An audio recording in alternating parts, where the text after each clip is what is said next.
ছোট্ট বন্ধুরা, রিয়াল মাদ্রিদে চলছে টোটাল কমেডি। একদিকে সবাই বিজি এখন ওয়ার্ল্ড কাপের প্রিপারেশন নিয়ে, ঠিক তখনই আরেকটা club, the greatest club of all time, Real Madrid busy presidentship election নিয়ে। মানে আপনি চিন্তা করেন, এই টাইমে এসে তারা প্রেসিডেন্ট কে হবে এটা নিয়ে চিন্তা ভাবনা করতেছে, নাকি নতুন সাইনিং নিয়ে, ওয়ার্ল্ড কাপ নিয়ে, এটি নিয়ে কোনো মাথা ব্যথা নেই। পুরা টোটাল কমেডি চলছে।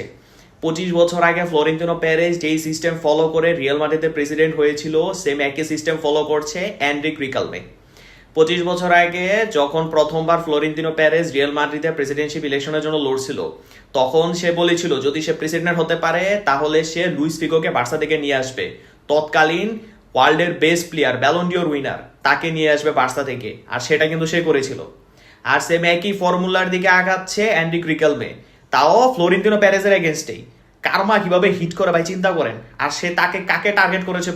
প্রথমে টার্গেট করেছে আর্লিং হাল্যান্ডকে, যে সে যদি প্রেসিডেন্ট হতে পারে আর্লিং হাল্যান্ডকে সে নিয়ে আসবে।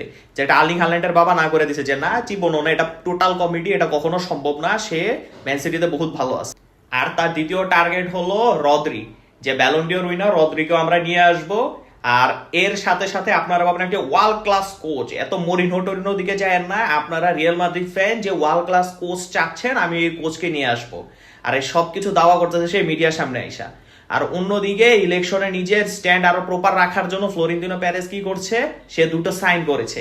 একটা ফ্রিতে কোনাদারে নিয়ে আসতেছে লিভারপুল থেকে, আর একটা 20 মিলিয়ন দিয়ে ডামফ্রিজকে নিয়ে আসতেছে।